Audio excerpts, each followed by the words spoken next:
Тэгэхээр манай соёлын спорт аялал жуулчлал залуучуудын яамны харьяа соёлын өвийн үндэсний төвийн Өв Эрдэнэ гэдэг нэг соёлын бие тус хувийг өвлөө уламжлах зориулсан театр дээр Жүрээ чуулга буюу 2008 онд Монгол Алтай нуруунаас олдсон Алтай ятгыг сэргээн хөгжүүлсэн Алтай хамтлагийн ган пүрэв дарахтай уран бүтээлчид цугларалтай хийж байна.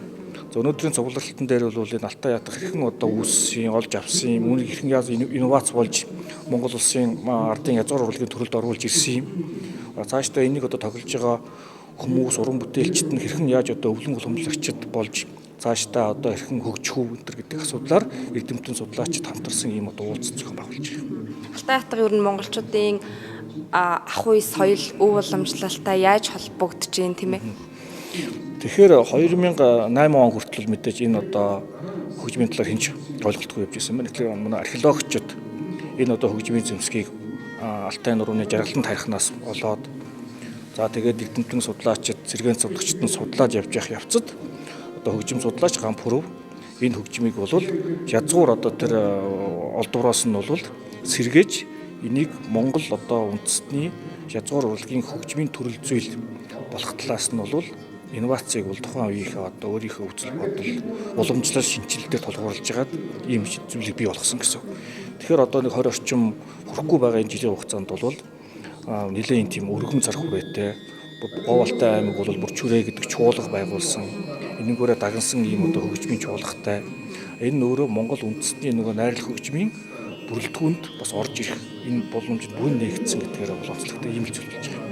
Хөгжмийг сэргээж түгээн дэлгэр үүснээрээ ямар ач холбогдолтой Монгол үндэстний хувьд ер нь ямар ач холбогдолтой зүйл вэ?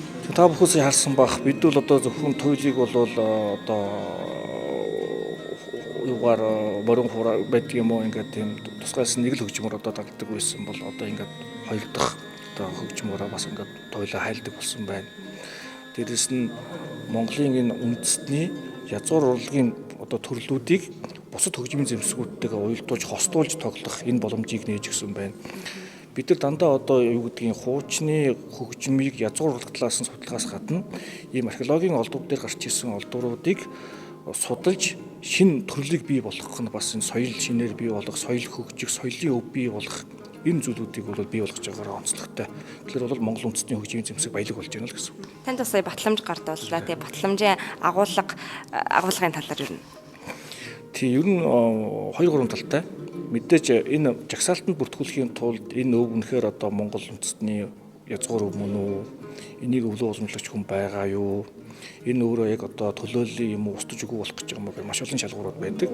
Тухайн эрдэмтэн судлаачид бол энийг дэмжиж энийг хөгжих боломжтой юм байна гэдэг үүднээс нь жагсаалтанд оруулж өгсөн. Энэ жагсаалтанд оруулсан ажлыг саяын ярьдаг ган пүрэв баглагчтай баг бол маш сайн зохион байгуулад өнөөдөр баг 300-500 орчим юм тоглолтог урын санч хөгжимчтэй болцсон байгаа учраас энэ бол яг соёлын өвийн талбарт бас бүрэн байж болох орон зайгаа эзэлж байна гэж ерөнхийдөө